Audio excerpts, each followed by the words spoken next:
El poder oculto de las palabras. Desde la antigüedad, el lenguaje ha sido una herramienta muy poderosa. No solo sirve para comunicarnos, también puede ser usado para confundir, controlar y dominar a otros, especialmente cuando se manipulan las palabras cambiando o vaciando de su verdadero significado. ¿Qué es la manipulación del lenguaje? Es el uso intencional de palabras para cambiar la forma en que pensamos o actuamos sin que nos demos cuenta, es decir, nos moldean la mente. Por ejemplo, decir daños colaterales en lugar de muertes civiles suaviza la gravedad de una guerra. Esa elección de palabras cambia cómo sentimos y reaccionamos. ¿Y qué es el terrorismo semántico? Es un término fuerte que se utiliza para describir cuando el lenguaje se usa de forma violenta o agresiva, no con armas, sino con palabras que atacan la verdad, manipulan emociones o anulan la capacidad de pensar libremente. Se usa en política, medios de comunicación o incluso en educación para imponer una visión sin permitir cuestionamiento. La manipulación del lenguaje y terrorismo semántico en la historia. Y es que el lenguaje siempre ha sido una herramienta poderosa para construir realidades, controlar poblaciones y dirigir la historia. Y a lo largo del tiempo, quienes han controlado el lenguaje han controlado también el pensamiento, la ley, la política, la religión y la economía. Pasaremos por un breve recorrido histórico. Aproximadamente en el año 1800 a.C., en Babilonia y otras culturas mesopotámicas, el poder estaba vinculado a lo divino. Los reyes decían ser elegidos por los dioses y esto se comunicaba en tablillas, leyes y rituales. El uso de símbolos y términos religiosos creaba obediencia y miedo. El lenguaje no solo informaba, santificaba el poder. Por lo tanto, ya se usaba el lenguaje religioso para establecer jerarquías y justificar el poder de reyes y sacerdotes. En el antiguo Egipto y en las culturas teocráticas, el faraón era Dios en la tierra, y esta idea se repetía en himnos, jeroglíficos y leyes. La manipulación consistía en no permitir que el pueblo pensara en una alternativa al sistema existente.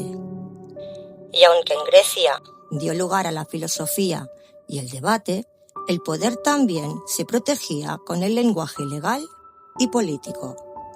El lenguaje inclusivo, políticamente correcto o lleno de eufemismos puede ocultar verdades incómodas o cambiar significados naturales. En Roma se usaba el latín jurídico, es decir, usaban el latín y expresiones legales complejas que solo los juristas entendían para que el pueblo común no entendiera leyes dejándolo fuera de las decisiones. Solo los iniciados, como juristas y senadores, podían interpretarlas. Así, se creaba una barrera de poder basada en el lenguaje. Palabras como res publica, la cosa pública, la cosa del pueblo, o imperium, el poder, se manipulaban para justificar conquistas o castigos. Entre los siglos V y XV, en la Edad Media, la Iglesia usó el latín y conceptos teológicos para mantener el control. Se castigaba a quien cuestionaba. La Iglesia Católica controló el pensamiento con el latín eclesiástico y la Biblia, que no se permitía traducir. Quien hablaba en contra era considerado hereje, un término cargado de juicio que anulaba toda defensa. Se usaba expresiones como verdad revelada o voluntad divina para callar el pensamiento crítico. entre los siglos XVI y XVIII, en el Renacimiento e Ilustración, comenzó a cuestionarse la autoridad religiosa y monarquía. Sin embargo, incluso en este despertar, se seguía manipulando con el lenguaje. Se hablaba de progreso o civilización para justificar la colonización y la esclavitud. Se usaban términos como salvajes o pueblos incultos para deshumanizar a otros y explotarles. Y entre las revoluciones modernas, en la Revolución Francesa, se proclamaron grandes ideales. Se hablaba de libertad, igualdad y fraternidad, pero no siempre se aplicaba igual para todos. Más bien, se usaron para ocultar el autoritarismo de ciertos líderes y para justificar la violencia. Estas palabras bonitas escondían desigualdades. Se creaban discursos que decían defender al pueblo, pero escondían intereses económicos o de las élites. En el siglo XX, regímenes totalitarios como el nazismo, comunismo o fascismo usaron la propaganda para controlar a las masas. El nazismo en Alemania se usaban términos como solución final para esconder el genocidio, palabras frías que deshumanizaban. El comunismo soviético se hablaba de enemigos del pueblo, reeducación, plan quinquenal o voluntad colectiva para anular libertades individuales. El fascismo en Italia se exaltaba la patria, el honor o la unidad nacional para justificar censura, represión y violencia.